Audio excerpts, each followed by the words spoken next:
Is there and from doing all this long distance swimming, has there been things you've realized about yourself or the way you're living your life?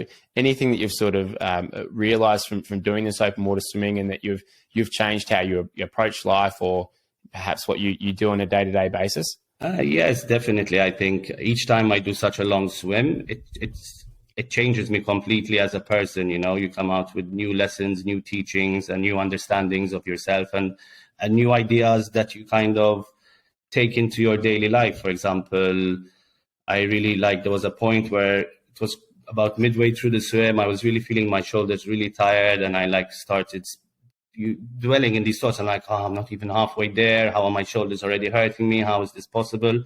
And then something else happens that catches my attention, and all of a sudden you're no longer thinking about your shoulders and they're no longer hurting you.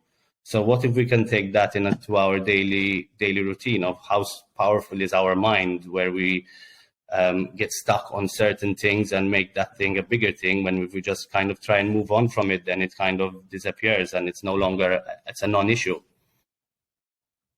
Yeah, it's so true, isn't it? Like, I found myself the other day, actually, so we're in Melbourne, we hold the record for the longest lockdown, which is quite frustrating. I found myself just getting really annoyed about it. And then I think another few hours later, I went and caught up with a friend, just got chatting, and you kind of just forget about it. And just that change of what your focus is on immediately, it changes your mood. Mm-hmm. And so, the mind's a very powerful thing. And if you can control it and steer it and harness that, like you were mentioning, it's a very powerful thing, because I think mindset is probably a huge component of completing the swim that you did. Like, physically, absolutely, but for me, I think it would be mindset over anything else. Yeah, definitely. For 52 hours and staying awake for that long, that's a massive achievement.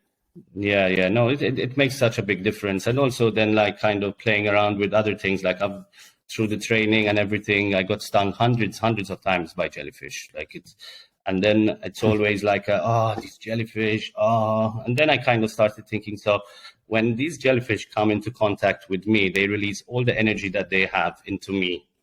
So why don't I channel that energy into pushing me on and making me stronger, rather than making it an issue, So really trying to turn negatives into positives.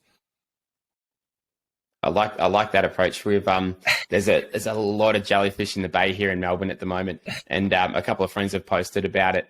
So I'll have to remind them next time they complain about running into to jellyfish. And imagine doing it at night, getting bitten by jellyfish at night. You can't see the next one coming, So yeah, it's you start to get a little bit uncomfortable in the water. But I'm not saying that I'm looking for jellyfish to stick them on because they give me energy, but try not to make such an issue about a non-issue.